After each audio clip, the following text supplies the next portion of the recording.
आप सभी छात्रों का sign study centre YouTube channel में क्या है स्वागत है। आज हम लोग एक नए टॉपिक के साथ मिल रहे हैं, स्वप्रेरण या स्व प्रेरकत्व। ठीक है, ये वेरी इंपॉर्टेंट है एग्जाम की व्यू से। 2024 में सेट है आपका इफ। ठीक है, और क्वेश्चन नंबर है 25। देखिए इसमें क्या लिखा है, करा कि स्वप्रेरकत्व को परिभाषित करें, मतलब इसे परिभाषित करना है तथा इसका साइन मात्रक लिखे। ठीक है, इसके साइन मात्रक लिखने हैं। एन फेरों वाली, कितने फेरों वाली? एन फेरों वाली एल लंबाई तथा आर त्रिज्या के परिनालिका के लिए, किसके लिए? परिनालिका के लिए स्वप्रेरकत्व की क्या करें? गणना करें। तो अभी हम लोग केवल स्वप्रेरकत्व की या स्वप्रेरण की क्या करेंगे? गणना करेंगे, मतलब ज्ञात करेंगे। परिनालिका के लिए, ठीक है, परिनालिका के लिए आगे क्लास में या अगले वीडियो में आपको परिनालिका के लिए, ठीक है, जिसमें एक परिनालिका होगा और उसमें फेरों की संख्या कितनी होगी? एन होगी, और उस परिनालिका की जो लंबाई होगी वो कितनी होगी? एल होगी। ठीक, तब के लिए स्व प्रेरण का मान ज्ञात करेंगे अगले वीडियो में। इसमें हम लोग देखते हैं केवल स्वप्रेरकत्व क्या है जो पूछ रहा है, और इसका साइन मात्रक क्या है, और इसे कैसे प्राप्त किया जाता है, मतलब इसके व्यंजक को देखें। आइए सबसे पहले समझते हैं स्वप्रेरण या स्वप्रेरकत्व क्या है। स्व मतलब आपको समझ में आ रहा है स्वयं, ठीक है, क्या? स्वयं से। किससे? स्वयं से। जब किसी कुंडली में, ये कुंडली है, जब किसी कुंडली में धारा प्रवाहित की जाती है, क्या की जाती है? धारा प्रवाहित की जाती है, तो धारा का मान शून्य से, या जो भी धारा का मान है वो क्या होगा? वृद्धि होगा। जब किसी कुंडली में धारा प्रवाहित किया जाता है तो धारा का मान बढ़ता है। धारा के मान बढ़ने के कारण इसके फ्लक्स में, इसके कुंडली के फ्लक्स में, चुंबकीय फ्लक्स में परिवर्तन होता है, और इस चुंबकीय फ्लक्स के कारण, इस चुंबकीय फ्लक्स के कारण प्रेरित विद्युत वाहक बल तथा प्रेरित धारा उत्पन्न होती है। क्या होती है? प्रेरित धारा उत्पन्न होती है। इस पूरी परिघटना को हम लोग क्या कहेंगे? स्वप्रेरण या स्वप्रेरकत्व कहा जाता है। ठीक, जैसे हमने देखा कि जो प्रेरण है, क्या है? प्रेरण या प्रेरकत्व, उसका साइन मात्रक क्या था? हेनरी था। क्या था? हेनरी। ठीक है, यहां भी अगर आपसे पूछा जाए कि इसका साइन मात्रक क्या होगा, तो इसका साइन मात्रक भी क्या होगा? हेनरी ही होगा। ठीक है, अन्योन क्रियाओं के लिए पूछा जाए तो भी हेनरी होगा, अगर स्वप्रेरण के लिए पूछा जाए तो भी क्या होगा? हेनरी ही होगा। ठीक, तो यहां एक तस्वीर हमने बनाया है और इसको आप लिख सकते हैं अपने शब्दों में। जब किसी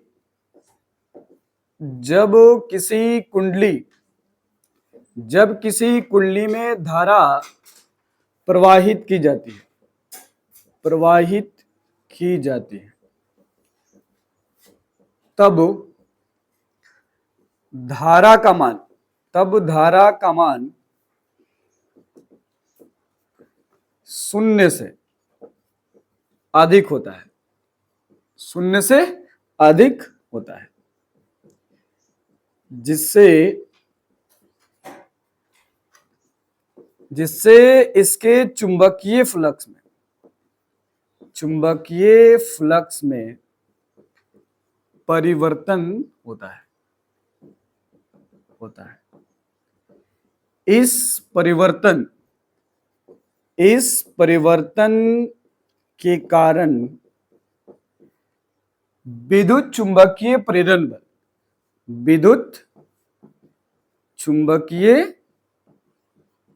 प्रेरण बल, ठीक है, या प्रेरित बल भी तथा प्रेरित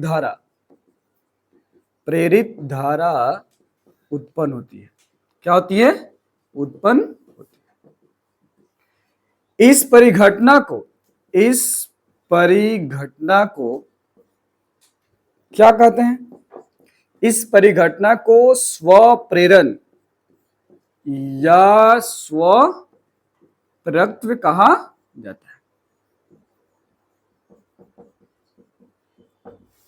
जाता है। ये परिभाषा किसका हो गया?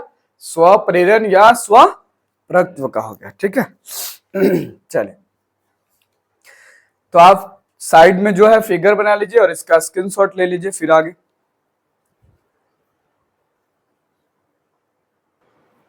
आइए इसके व्यंजक को देखते हैं। हमने देखा कि जो प्रेरण है या प्रेरक तत्व है, ठीक, फ्लक्स डायरेक्टली प्रोपोर्शनल टू क्या था, आई था, ठीक। यदि हम क्वाइलों की संख्या कितनी कर दें, एन, कितने कर दें, एन, ठीक, तो भी हमारा जो मान होगा इतना ही होगा। यदि हम एन फ्लक्स बराबर लिखे एल आई, क्या लिखे, एल आई, जहां एल क्या है जी, नियतांक है, क्या है, नियतांक है, और इस एल को ही क्या कहते हैं, स्व प्रेरण कहते हैं, क्या कहते हैं, स्व प्रेरण, ठीक है, या आप स्व प्रेरकत्व भी कह सकते हैं, ठीक है। अब यहां से आप एल बराबर निकालना चाहें तो एल बराबर क्या लिख सकते हैं, एन फाइव बाई क्या, आई, ठीक है। आपको ये फॉर्मूला याद होना चाहिए, एल बराबर स्व प्रेरण बराबर एल बराबर कितना, एन फाइव बाई आई, ठीक है। इसको आप मान लीजिए समीकरण कितना, 1, करा कि अतः कुंडली में प्रेरित विद्युत वाहक बल, अतः कुंडली में प्रेरित विद्युत वाहक बल, ठीक है। पीछे आपने पढ़ा है एप्सिलॉन बराबर होता है minus D N phi by क्या, डी टी, ठीक। समीकरण 1 में, किसमें, समीकरण 1 में एन फाइव का मान रखने पर,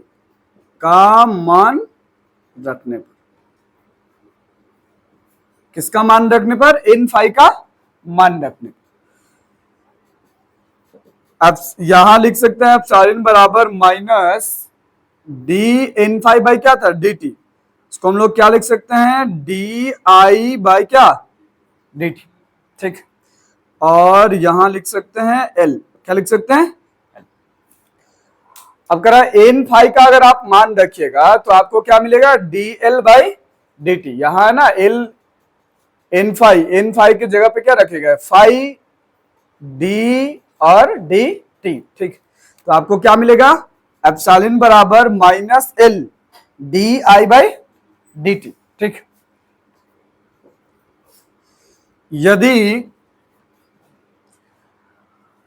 यदि एल बराबर माइनस एप्सिलॉन, ठीक है, और D I by D T लिखा जाए, ठीक,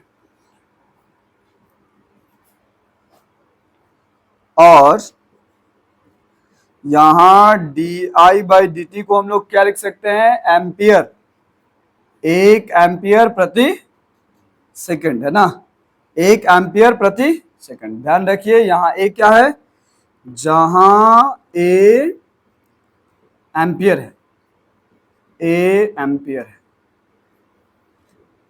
क्या है, एम्पियर है, ठीक। तो जरा ध्यान दीजिए, अगर एल बराबर minus epsilon by D five by क्या है, डी टी है, तो क्या हम लिख सकते हैं एल बराबर माइनस एप्सिलॉन, क्या लिख सकते हैं, एल बराबर माइनस एप्सिलॉन, क्योंकि एप्सिलॉन का मान और एल का मान लगभग क्या है, बराबर है, लेकिन इसमें डायरेक्शन क्या है, उल्टा है, क्या है, डायरेक्शन उल्टा है, मतलब विपरीत डायरेक्शन में हो। यदि किसी कुंडली में विद्युत धारा प्रवाहित किया जाता है, क्या किया जाता है, विद्युत धारा प्रवाहित किया जाता है, और इस विद्युत धारा के कारण इसमें चुंबकीय फ्लक्स में परिवर्तन होता है, उससे विद्युत वाहक बल उत्पन्न होगा, विद्युत वाहक बल और प्रेरित धारा उत्पन्न होगा, जो स्व प्रेरण की धारा से क्या होगा, विपरीत डायरेक्शन में होगा, किस डायरेक्शन में होगा, विपरीत डायरेक्शन में होगा, ठीक। अब यहां लिख दो, जहां माइनस जो चिन्ह है, माइनस या ऋणात्मक चिन्ह, ठीक है। प्रेरित विद्युत वाहक बल के दिशा को क्या करता है, बताता है। यहां आपको इतना ही याद रखना है कि जो एल है, जो स्व प्रेरण है, वो विद्युत वाहक बल के क्या है, बराबर है, परंतु किस डायरेक्शन में, विपरीत डायरेक्शन में। किस डायरेक्शन में, विपरीत डायरेक्शन में। ठीक, चलिए इतना पहले उतारिए। इतनी बात समझ में आई, नहीं आई? नहीं आई। नहीं आने का कारण है, फिर से आपको फ्लक्स पढ़ना होगा ना। फ्लक्स बराबर क्या होता है, बी डॉट डीएल, या फिर डी ए लिख सकते हो, क्षेत्रफल है ना। अब यहां से निकालोगे बी का मान, तो फिर से क्या आएगा, एप्सिलॉन बराबर यही आएगा, डी डी आई बाई क्या, डी टी। क्या आएगा, D I by D T. ठीक है, जो पिछले क्लास में क्या किया गया है, बताया गया है। ठीक है, चलिए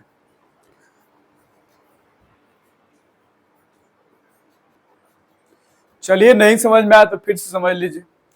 यहां तक तो बात समझ में आ रही है ना। अतः कुंडली में प्रेरित विद्युत वाहक बल, ये आपको याद रखना होगा कि एप्सिलॉन बराबर कितना होता है, minus D N phi by क्या, डी टी। ठीक, समीकरण 1 से इन फाई का मान रखने पर, तो समीकरण 1 यहां है, यहां से हमने मान क्या रखा, एल और एल आई ना। तो एन फाई की जगह पे हमने लिखा एल आई। तो एल आई को जब लिखा तो यहां डी एन फाई है ना, तो यहां जो नंबर है वो सीधा कहां आ जाएगा, बाहर। तो एल यहां क्या है, नियतांक है। क्या है, नियतांक है, एक नंबर है। जब आप अवकलज पढ़ते हैं तो उसमें बताया जाता है कि अगर इन और dx है तो इन कहां जाएगा, सीधा बाहर आएगा, और dx लिख सकते हैं। ठीक है, तो यहां ये क्या है, क्योंकि एल एक नियतांक है, भाई मान है। यदि एल बराबर, अब देखो यहां से एल अगर हम लिखेंगे तो एप्सिलॉन तो रहेगा, और इसके बट्टा में क्या होगा, D I by D T. अब करा कि यदि D I by D T मतलब धारा का मान कितना हो, 1 एम्पियर हो, और समय कितना हो, 1 सेकंड हो, तो 1 सेकंड और 1 एम्पियर से अगर हम भाग करेंगे तो कितने के बराबर आ जाएगा, एल बराबर कितना आ जाएगा, माइनस एप्सिलॉन। जहां ऋणात्मक चिन्ह या माइनस जो चिन्ह दिख रहा है वो प्रेरित विद्युत वाहक बल की दिशा को क्या करता है, बता रहा है। ठीक, अब तो बात समझ में आ गई ना। चले अब इसके आगे देखते हैं।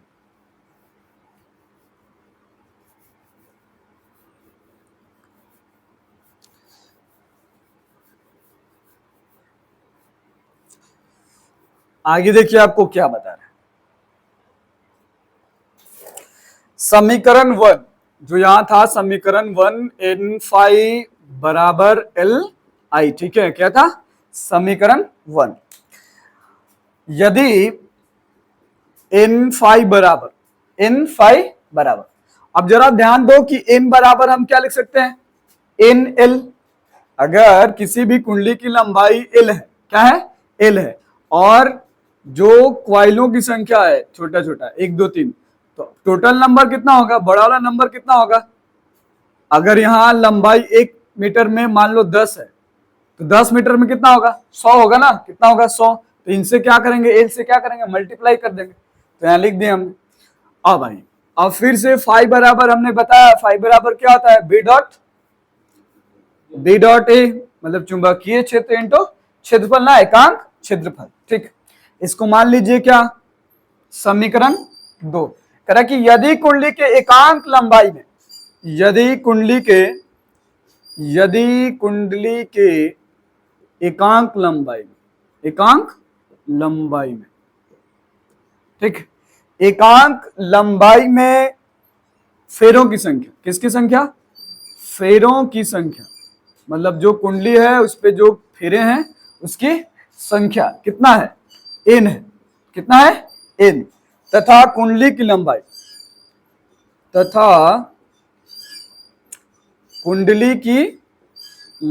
कितनी है, एल है।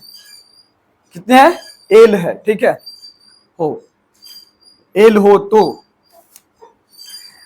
अगर हम बी बराबर लिखना चाहे परिनालिका के लिए, किसके लिए, परिनालिका के लिए, तो बी नॉट इन आई लिखते थे, यही फॉर्मूला था ना।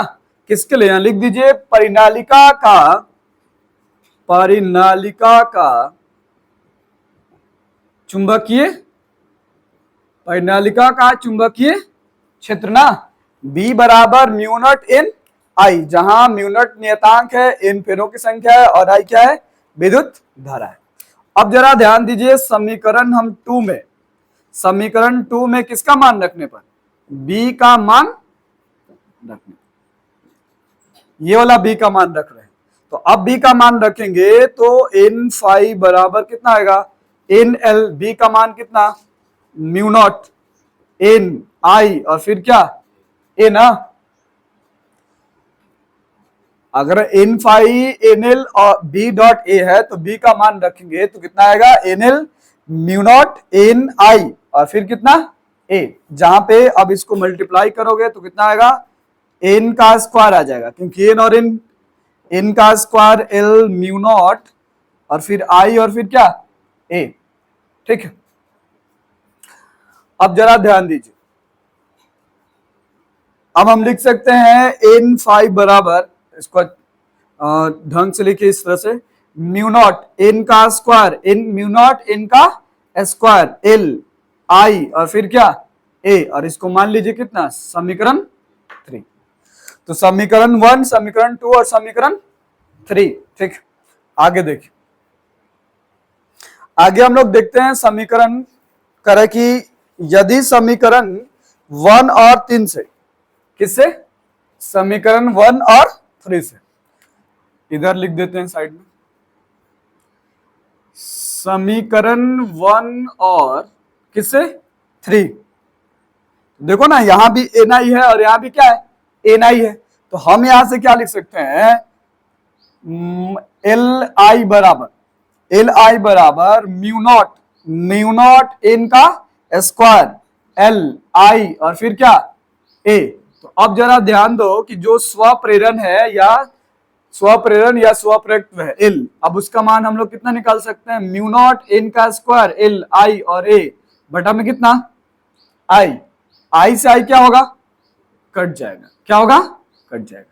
तो यदि आपसे पूछे, अभी हमने यही क्वेश्चन बताया था कि जो 2024 में सेट नंबर F और क्वेश्चन नंबर कितना था 25, ठीक, उसमें कहा कि अगर परिनालिका के लिए, किसके लिए, परिनालिका के लिए, जो परिनालिका की जो लंबाई हो कितनी है, L है, कितनी है, L, इस परिनालिका की जो लंबाई हो कितनी है, L है, और उसमें फेरों की संख्या कितनी है, N है, तब हम क्या निकालेंगे, स्वप्रेरण निकालेंगे, तब हमारा मान कितना आएगा, L बराबर म्यू नॉट n का स्क्वायर L a, क्योंकि I से I क्या हो गया, कट गया, तो हमें परिनालिका के लिए व्यंजक क्या हो गए, मिल गए, क्या हो गए, मिल गए। इस व्यंजक को आप यहां लिख सकते हो, परिनालिका के लिए, किसके लिए, परिनालिका के लिए स्वप्रेरण L बराबर म्यू नॉट n का स्क्वायर L और फिर क्या a, बस इतना ही आपको याद है। जहां फेरों की संख्या n क्या है, फेरों की संख्या है, जबकि जो L छोटा वाला जो L दिख रहा है वो क्या है, लंबाई है, क्या है, लंबाई, और जो यहाँ बड़ा वाला L दिख रहा है वो किसको दिखा रहा है, स्वप्रेरण को दिखा रहा है, किसको दिखा रहा है, स्वप्रेरण को दिखा रहा है, ठीक। यदि कभी कभी ऐसा भी दिया जा सकता है कि परिनालिका के अंदर कुछ पदार्थ को क्या कर दिया जाए, भर दिया जाए, क्या कर दिया जाए, भर दिया जाए, ठीक है, तब उसका मान क्या होगा, तब उसका मान केवल म्यू नॉट और फिर क्या लग जाएगा, म्यू आर, क्या लगेगा, म्यू आर जो चुंबकीय स्थिरता को दिखाता है। तो अगर यहां एक और चीज लिख लो, इसको थोड़ा, यदि परिनालिका के अंदर, किसके अंदर, परिनालिका के अंदर, छोड़ो इतना पहले उतार लीजिए, उसके बाद चलिए इसका पहले स्क्रीनशॉट ले लीजिए, 2 लाइन और बचे। चलिए आगे देखते हैं, करा कि यदि किसी परिनालिका के अंदर, ठीक है, किसके अंदर, परिनालिका के अंदर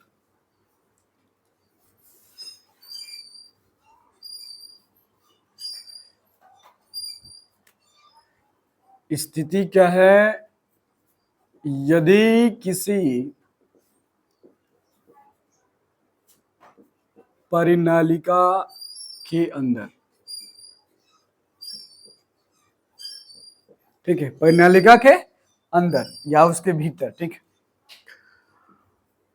आपेक्षिक चुंबकशीलता, आपेक्षिक चुंबकशीलता